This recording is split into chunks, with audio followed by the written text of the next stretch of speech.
Ya, mohon informasi, inilah kondisi Kali Walwal. Jembatan belum bisa dipakai, akhirnya motor harus diangkat.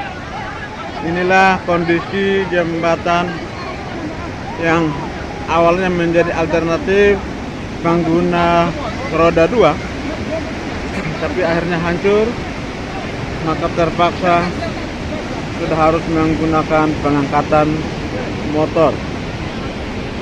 Inilah kondisi papan di jembatan sebagai alternatif kendaraan roda 2. Banjir.